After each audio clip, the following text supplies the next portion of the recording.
नमस्कार बच्चों, मैं आपकी हिंदी अध्यापिका ज्योति शर्मा। हमने वसंत जो हमारी पाठ्य पुस्तिका है कक्षा 8 की, उसमें हमने पहला चैप्टर पढ़ा था ध्वनि। उसके बाद में हमारा जो सेकंड चैप्टर है वह है लाख की चूड़ियां। इसके जो लेखक हैं वो हैं कामता नाथ। लेखक का नाम कामता नाथ है। इस पाठ के अंदर जैसे कि नाम है पाठ का लाख की चूड़ियां, तो कहीं ना कहीं लाख की चूड़ियों से संबंधित इस पाठ में बताया गया है। बहुत ही इंटरेस्टेड कहानी है ये। जो हम पढ़ेंगे तो हमें पता लगेगा कि वास्तव में जो प्राचीन चीजें होती थी या जो पुराने समय में जिनका चलन ज्यादा होता था वो कितनी अच्छी होती थी। तो चलिए शुरू करते हैं हमारा द्वितीय अध्याय, लाख की चूड़ियां, जिसके लेखक हैं कामता नाथ। तो देखिए, सबसे पहले यहाँ पर एक पिक्चर दी गई है। आपको दिख रही है ये पिक्चर, है ना? तो सबसे पहले हमारी पाठ्य पुस्तक में जब हम देखेंगे तो एक यहाँ पे चलचित्र दिया गया है जिसमें एक आदमी बैठा हुआ है और कुछ चूड़ी नुमा आकृति की कोई चीज है जो पेनल नुमा आकृति में उसने डाल रखी है। और उसके पास में एक हुक्का जो होता है, पेय पदार्थ जिसे कहेंगे, पीने का एक साधन होता है हुक्का, वो रखा है। तो देखो, सबसे पहले क्या होता है इसके अंदर, मैं आपको बता देती हूँ कि एक बदलू नाम का एक आदमी है जिसके बारे में यह कहानी चल रही है। सारे गांव में बदलू मुझे सबसे अच्छा आदमी लगता था क्योंकि वह मुझे सुंदर सुंदर लाख की गोलियां बनाकर देता था। लाख की गोलियां, लाख एक प्रकार की मिट्टी होती है जिससे कि हम आभूषण बना सकते हैं। लाख के दो मतलब होते हैं, एक तो होता है रेशमी कीड़ा और दूसरा होता है मिट्टी, जिससे कि लाख के आभूषण जो है वो बनाए जाते हैं। तो यहाँ पे देखो, सारे गांव में बदलू मुझे सबसे अच्छा आदमी लगता था क्योंकि वह मुझे सुंदर सुंदर लाख की गोलियां बनाकर देता था। मुझे अपने मामा के गांव जाने का बड़ा चाव यही था। चाव चाव मतलब शौक, है ना? तो गांव जाने का सबसे बड़ा चाव यही था कि जब मैं वहां से लौटता था तो मेरे पास ढेर सारी गोलियां होती, रंग बिरंगी गोलियां जो किसी भी बच्चे का मन मोह ले। यहाँ पर इस पैराग्राफ में ये कहा गया कि जब लेखक जो है वहां पर जाता था अपने गांव मामा के यहाँ, तो सबसे पहले वो इसीलिए जाता था, उसको शौक क्या था, उसका चाव था कि उसे लाख की जो है वो रंग बिरंगी गोलियां मिलेगी और जो कि बच्चे का मन मोह लेती है, अच्छी लगती है। वैसे तो मेरे मामा के गांव का होने के कारण मुझे बदलू को बदलू मामा कहना चाहिए था, परंतु मैं उसे बदलू मामा न कहकर बदलू को काका कहा करता था। जैसे कि हम हमारी नानी के जाते हैं और हमें जो हमारे मामा के बराबर के मित्र होते हैं या नानी के बराबर के होते हैं, तो हम उनको नानी, मामा, मामी, मौसा, मौसी यही सब कहते हैं। तो यहाँ पर भी यही कहा कि मैं मेरे मामा के गांव होने के कारण मुझे बदलू को बदलू मामा कहना चाहिए था, परंतु मैं उसे बदलू मामा न कहकर बदलू काका कहा करता था। क्योंकि यहाँ पे देखो आगे क्या है कि जैसा कि गांव के सभी बच्चे उसे कहा करते थे, तो गांव के जितने भी बच्चे थे वो उन्हें काका कह के बुलाते थे, तो वह भी उसको काका कहकर ही पुकारते थे। बदलू का मकान कुछ ऊंचे पर बना था। कुछ ऊंचे पर, जैसे कि गांव में मिट्टी के टीले होते हैं, है ना? थोड़ा ऊंचाई नीचाई समतल जो है भूमि नहीं होती है, तो बदलू का मकान जो है वो कुछ ऊंचे पर बना था। मकान के सामने बड़ा सा सहन था। सहन, सहन का मतलब क्या होता है? खाली जगह, मैदान जो होते हैं ना गाँव में, जैसे बहुत बड़ा मैदान होता है और एक छोटा सा घर बना हुआ होता है, तो खाली मैदान, सहन, जिसमें एक पुराना नीम का वृक्ष लगा था। उसी के नीचे बैठकर बदलू अपना काम किया करता था। बगल में भट्टी दहकती रहती जिसमें वह लाख पिघलाया करता। देखो, जब आप अपनी पुस्तक में देखोगे तो ये जो दृश्य आपको दिखाई देगा कि वह एक सहन मतलब एक खाली मैदान में बैठा है। वहां पर एक पुराने जो है नीम का वृक्ष लगा हुआ था और उसी नीम के वृक्ष के नीचे जो बदलू है वो अपना बैठकर काम किया करता था। बगल में भट्टी दहकती रहती थी जिसमें वह लाख पिघलाया करता। भट्टी, भट्टी माने अग्नि का एक यंत्र होता है, साधन होता है जिसमें हम कुछ भी अग्नि स्वरूप जो कार्य होते हैं उनको कर सकते हैं। तो वह उसमें लाख पिघलाता था। लाख जो आभूषण बनते हैं, जैसे हमारे घर की जो स्त्रियां हैं वो कंगन आदि पहनती हैं, है ना? तो उनको एक आकृति दे करके पिघलाना पड़ता है। सामने एक लकड़ी की चौखट पड़ी रहती थी, जिस पर लाख के चौखट, चौखट का मतलब क्या हुआ यहाँ पे? चौखट मतलब एक चौखूटा, जैसे हम हमारे दरवाजे लगे हुए होते हैं, उन दरवाजों की जो चौखट होती है, लकड़ी की एक बनी हुई होती है, तो ऐसा ही वहाँ पर था कि मुलायम होने पर वह उसे सलाख के समान पतला करके चूड़ी का आकार देता। पहले वो उसको चौखट की तरह लंबा बनाता, फिर उसको सलाख के समान पतला करता और चूड़ी का आकार देता। पास में 4-6 विभिन्न आकार की बेलन नुमा मुंगेरियां रखी रहती। बेलन, बेलन नुमा मतलब नुमा माने आकृति, और बेलन मतलब जिससे हम भोजन बनाते हैं, रोटियां बनाते हैं, वो बेलन। तो ऐसी जो है मुंगेरियां, मुंगेरियां मतलब यहाँ पर हुआ जो लकड़ी होती है, मुंगेरियां का मतलब जो गोल लकड़ी होती है, बेलन की आकृति की गोल होती है, उसके ऊपर वो क्या करते थे, उसके अंदर जो है उन लाख की जो चूड़ियां बनाते थे, उनको रखते थे। तो देखो, रखी रहती थी जो आगे से कुछ पतली और पीछे से मोटी होती थी। तो यहाँ पर जो बेलनुमा मुंगेरियां बताई गई है वो आगे से तो पतली होती थी और पीछे से मोटी होती थी। उसकी आकृति ऐसी होती थी। लाख की चूड़ी का आकार देकर वह उन्हें मुंगेरियों पर चढ़ाकर गोल और चिकना बनाता। पहले वो लाख को पिघलाता था और लाख को पिघलाने के बाद चूड़ी का आकार देता था। चूड़ी का आकार देकर वह उन्हें क्या करता था, मुंगेरियों पर चढ़ाता था। मुंगेरी मतलब बेलन नुमा एक गोल लकड़ी होती थी, जिस पर वो उनको उसके अंदर डाल देता था और चिकना बनाता था, गोल और चिकना बनाता था। और तब एक एक करके पूरे हाथ की चूड़ियां बना चुकने के पश्चात उन पर रंग करता था। जैसे आपने अपनी जो घर की स्त्रियाँ होती हैं, मम्मी, मौसी, बहन जो भी होती हैं, कभी देखना अभी कि वो जो है लाख की चूड़ियाँ पहनती हैं, और वो लाख की जो चूड़ियाँ होती हैं वो रंग-बिरंगी होती है, नीली, हरी, पीली, गुलाबी, है ना? तो वो जो चूड़ियाँ हैं उनपे जो रंग होता है वो बाद में पहले मुंगेरियों पर चढ़ाकर उसको गोल और चिकना करते थे, और उसके बाद में पूरे हाथ की चूड़ियाँ बना चुकने के पश्चात वह उन पर रंग करता था। ठीक है? उसके बाद में क्या होता था, बदलू ये कार्य सदा ही एक मच्छी पर बैठकर किया करता था। मच्छी, मच्छी क्या होता है, एक बैठने का आसन होता है, साधन होता है, जिसे हम देशज भाषा में या लोकल जो लैंग्वेज होती है उसमें हम खाट भी बोलते हैं इसको, खटिया, है ना? मच्छिया, माचान। तो बदलू ये कार्य सदा एक ही मच्छी पर बैठकर किया करता था, जो बहुत ही पुरानी थी। बगल में ही उसका हुक्का रहता। हुक्का, मैंने आपको बताया, एक पीने का मतलब जिससे जो है आपने हुक्का देखा होगा गाँव में, जो पुराने लोग होते हैं ना, वो अपने गाँव में पुराने-पुराने लोग पीपल के पेड़ के नीचे एक गट्टा जिसे बोलते हैं, उस गट्टे के नीचे बैठ जाते हैं और दिन के अंदर पीपल की छाँव में वो लोग जो उस हुक्के को सुगड़ाते हैं, है ना? लेते हैं ना, ऐसे पाइप होता है उसमें, और एक आकृति होती है, जैसे छोटी सुराही या मटकी ले लेते हैं अपन, उस आकृति में होता है हुक्का, और एक पाइप लगा हुआ होता है, उसको मुँह में लेते हैं, मुँह में लेके उसको खींचते हैं। तो ये हुक्का हो गया, जिसे कोई-कोई चिमनी भी चिमन भी बोलता है। तो ठीक है, बगल में ही उसका हुक्का रखा रखता, जिसे वह बीच-बीच में पीता रहता, है ना? लगा बीच-बीच में वह पीता रहता। गाँव में मेरा दोपहर का समय अधिकतर बदलू के पास बीतता।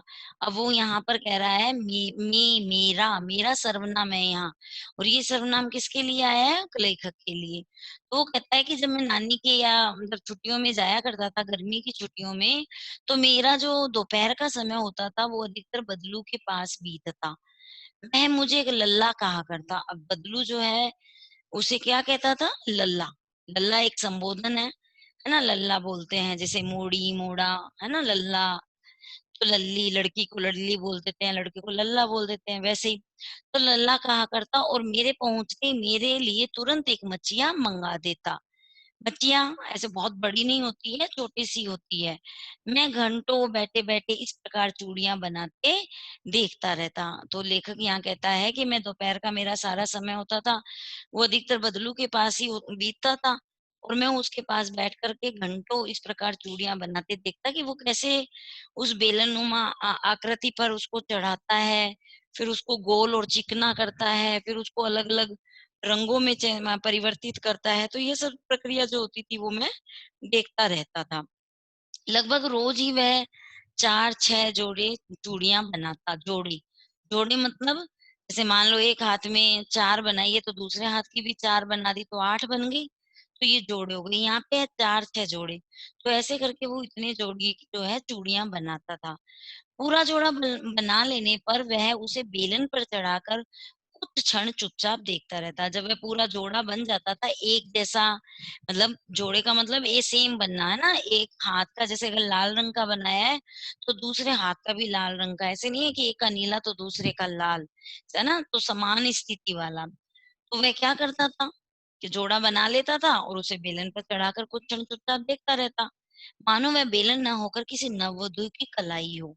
जो कंगन पहनती है नववधु तो वो बहुत सारी चूड़ियां पहनती है ना, और उनके हाथों की जो रौनक होती है वो चूड़ियों से ही होती है। मैरिड कोई होती है वधु, नववधु मतलब जिसकी न्यू मैरिड हुई है ना, नई नई शादी हुई है, वो नववधु होती है। तो नववधु ऐसे लगता था कि उसने किसी नववधु की कलाई में उन चूड़ियों को पहना दिया है। तो बेलन पर उसको चढ़ा देता था और थोड़ी देर उसको चुपचाप देखता और वो एक कल्पना करता, जो बदलू था वो ये कल्पना करता कि यह जब नववधु पहनेगी तो उसके हाथ में कितनी सुंदर लगेगी, और वो ऐसा मानता था कि ये उसकी कलाई हो।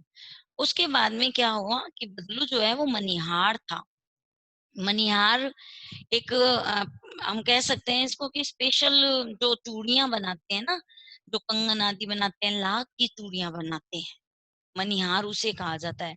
पहले के समय में क्या होता था, अभी तो जैसे लोग थोड़ा सा आधुनिक समय आ गया है तो लोग ऑनलाइन भी मंगा लेते हैं, लोग दुकानों से भी जाके शॉपिंग कर लेते हैं।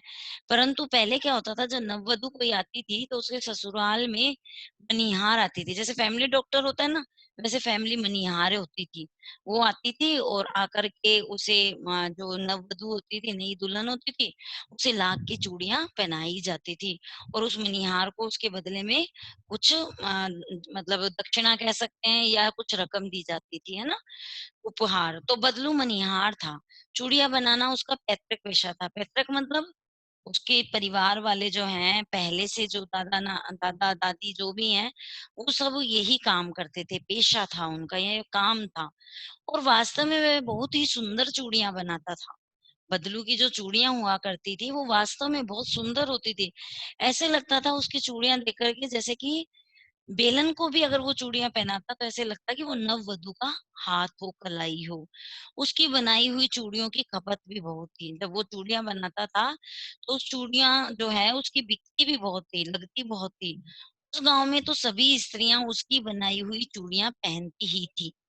अब जिस गांव में बदलू रहता था, लेखक का जो नानी का गांव था, उस गांव में तो सारी जो स्त्रियां होती थी, पहली बात तो वे लाख की चूड़ियां पहनती थी और दूसरी बदलू की बनाई हुई चूड़ियां पहनती थी क्योंकि वो बहुत सुंदर होती थी। आसपास के गांव के लोग भी उससे चूड़ियां ले जाते थे। जो आसपास जो गांव थे उनसे वो चूड़ियां ले जाते थे, ठीक है। तो उसके बाद में परंतु वह कभी भी चूड़ियों को पैसों से, कभी भी वह चूड़ियों को पैसे से बेचता न था, है ना, वो चूड़ियों को जो है वो पैसों से बेचता न था। क्या होता था कि उसका अभी तक वस्तु विनिमय का जो तरीका था, और लोग अनाज के बदले उससे चूड़ियां ले जाते थे। जैसे पहले आपने देखा होगा, हम लोगों ने एक चैप्टर पिछली बार जब 7th में थे तब एक चैप्टर पढ़ा था, मुद्रा विनिमय। लोग क्या करते थे कि जो जिसके पास जो सामान होता था वो उसके बदले उसको दे करके लेके आ जाता था सामान, ऐसे ही विनिमय होता था। जैसे मान लो किसी के पास दूध है, गाय भैंस है, तो वो दूध का व्यापार है, और सेकंड पर्सन के पास में अनाज है, मान लो गेहूं बाजरा है, तो वो उसको 1 किलो दूध दे देता था और उसके बदले में 1 किलो अनाज ले लेता था। ऐसा ही होता था पहले तो। फिर क्या होता था, ऐसा जो है बदलू भी अभी ऐसा ही करता था। वो चूड़ियों को पैसों से बेचता न था। उसका अभी तक जो वस्तु विनिमय का तरीका था, मतलब क्रय विक्रय का जो वस्तु देने का तरीका था, और लोग अनाज के बदले उससे चूड़ियां ले जाते थे। जैसे मान लीजिए उन्होंने एक क्वांटिटी कर रखी होगी कि 1 किलो अनाज है तो इतनी चूड़ी जोड़े ले सकते हैं, तो वैसे विनिमय होता था।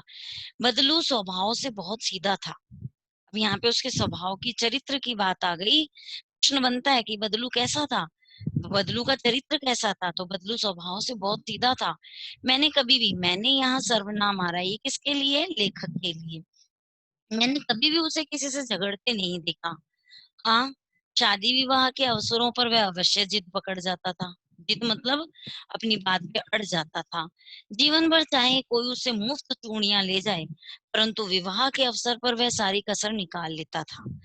यहाँ पे इतना साधारण व्यक्ति है कि जीवन भर चाहे उसे कोई मुफ्त ले जाए चूड़ियां, पर जब कोई शादी होती थी, कोई विवाह होता था, तो वो अपनी जो मुफ्त चूड़ियां दी हुई होती उसकी सारी कसर एक साथ निकाल लेता था। आखिर सुहाग के जोड़े का महत्व ही और होता है। यहाँ पर बताया कि जो सुहाग का जोड़ा होता था उसमें अगर कोई आनाकानी करते हैं ना, तो वो कह देते हैं कि ठीक है, आप और कहीं से ले लेना। तो ऐसा ही था कि वो अपनी सारी कसर जो है विवाह के अवसर पर निकाल लेता था। मुझे याद है, किसको याद है? सर्वनाम आ रहा है या मुझे? तो कौन था? लेखक था। लेखक को याद है कि मेरे मामा के यहाँ किसी लड़की के विवाह पर जरा सी किसी बात पर बिगड़ गया था, है ना? किसी लड़की की शादी थी मामा के गांव में, और वो किसी बात पर बिगड़ गया। फिर उसको मनाने में लोह लग गए थे। देखो, मनाने में लोह लगना ये भी एक मुहावरा है ना? कि मनाने में जो है वो लोह लग गए थे, अर्थात इतनी परिश्रम करना पड़ा था। विवाह में इसी जोड़े का मूल्य इतना बढ़ जाता था कि उसके लिए उसकी घरवाली को सारे वस्त्र मिलते, ढेरों अनाज मिलता, उसको अपने लिए पगड़ी मिलती और रुपए मिलते 100 अलग। क्योंकि विवाह की जो जोड़ियां थी, वो बहुत अच्छी एक शुभ कार्य के लिए मानी जाती थी। तो अगर वो नाराज भी हो जाता तो उसको मनाना पड़ता, क्योंकि ये एक अच्छा कार्य है, मांगलिक कार्य होता है विवाह तो, है ना? तो इससे क्या होता था कि उसी जोड़े का इतना मूल्य है। जैसे देखते हैं ना हम कि ऐसे तो नॉर्मल कोई ड्रेस लाते हैं हम लोग, तो वो शायद हो सकता है 800 में, है ना, मिल जाएगी। पर जब हम शादी होगी और शादी में उस जोड़े को लेने जाएंगे तो वो 1800 में मिलेगी, सीधी। सेम बात यहाँ पर वही थी कि उसकी घरवाली होती थी, उसकी भी बड़ी पूछ परख होती, उसको बहुत सारी वस्त्र भी मिलते, ढेरों अनाज भी मिलता, और उसको अपने लिए पगड़ी मिलती और रुपए मिलते 100 अलग। क्योंकि लोगों की ये धारणा है कि जब शादी विवाह का काम होता है तो ये नेकचार होते हैं, है ना, शुभ कार्य है, तो उसमें अगर हम कंजूसी दिखाएंगे या कुछ गलत भी हो सकता है ना, लोग ऐसा सोचते हैं। तो ऐसा उसके साथ में भी होता था। उसके बाद में क्या हुआ कि यदि संसार में बदलू को किसी बात से चिढ़ थी, अब लेखक यहाँ पे बता रहा है कि इस संसार में वैसे तो वो बहुत साधारण था, परंतु बदलू को अगर किसी बात से चिढ़ थी तो बस यही थी कि कांच की चूड़ियों से। क्यों चिढ़ता था वो कांच की चूड़ियों से? क्योंकि वह लाख की चूड़ियां जो बनाता था, यदि किसी भी स्त्री के हाथों में उसे कांच की चूड़ियां दिख जाती तो वह अंदर ही अंदर कूद उठता। अंदर अंदर कूदना का मतलब यहाँ पे क्या हुआ? अपने आप को दुखी करना, गुस्सा करना। और वो क्या करता कि कभी कभी तो दो चार बातें भी सुना देता। अब यहाँ कांच की चूड़ियों को महत्व नहीं दिया जा रहा, ठीक है, यहाँ पे लाख की चूड़ियों को महत्व दिया जा रहा है। क्योंकि बदलू ऐसा करता था, मुझसे तो वह घंटे बातें किया करता, कभी मेरी पढ़ाई के बारे में पूछता, कभी मेरे घर के बारे में, और कभी यूं ही शहर के जीवन के बारे में, क्योंकि मैं शहर से आया था। मैं उससे कहता कि शहर में सब कांच की चूड़ियां पहनते हैं, तो वह उत्तर देता, शहर की बात और है लल्ला, वहां तो सभी कुछ होता है। वहां तो औरतें अपने मर्द का हाथ पकड़कर भी चलती है ना, सड़कों पर घूमती है। तो वो शहर को अच्छा नहीं मान रहा, वो कह रहा है कि वहां की तो बात अलग है लल्ला, वहां तो जो औरतें हैं वो अपने मर्द का हाथ पकड़कर सड़कों पर घूमती भी हैं, और फिर उनकी कलाइयां नाजुक होती है ना, नाक की चूड़ियां पहने तो मौत ना आ जाए। अब यहाँ पे देखो, जो बदलू था वो व्यंग्य कर रहा है कि वहां पे लाख की चूड़ियां पहने, मतलब इतनी कोमल काया वाली स्त्रियां बताइए, शहर की जो औरतें होती हैं उनके लिए, तो कहता है कि लाख की चूड़ियां पहने तो मौत ना आ जाए। उसके अंदर एक गुस्सा भी है इस बात के लिए, अंदर ही अंदर वो उस बात से क्रुद्ध भी हो रहा है ना, उसको थोड़ी सी कह सकते हैं कि अंदर अंदर उसको अच्छा भी नहीं लग रहा। कभी कभी बदलू मेरी अच्छी खातिर खासी खातिर भी करता, जिन दिनों उसकी गाय के दूध होता वह सदा मेरे लिए मलाई बचा कर रखता, और आम की फसल में तो मैं रोज ही उसके यहाँ से दो चार आम खा आता। अब वहाँ पे आम की फसल जब होती थी तो उसको वो 2-4 आम दे देता था और गाय का दूध जब होता था तो मलाई भी रखता था। परंतु इन सब बातों के अतिरिक्त जिस कारण वह मुझे अच्छा लगता था, वह यह था कि लगभग रोज़ ही वह मेरे लिए 1-2 गोलियाँ बना लेता था। तो यहाँ पर गोलियाँ बना लेता था तो पहले ही बता दिया लेखक ने कि मैं गोलियों के चक्कर में उसके पास जाया करता था। उसको रंग-बिरंगी जो गोलियाँ हैं वो बहुत गोलियाँ मतलब जो लाख की गोलियाँ होती हैं छोटी-छोटी गोल-गोल, उसके लिए यह कहा। तो आज हमने इतना पढ़ा, आपको समझ में आ गया कि कैसे स्वभाव का था, क्या-क्या हमने देखा। इसका जो अगला भाग है वो हम अगले उस अध्याय में करेंगे कल। चलिए ठीक है, धन्यवाद। घर पर रहिए, सुरक्षित रहिए।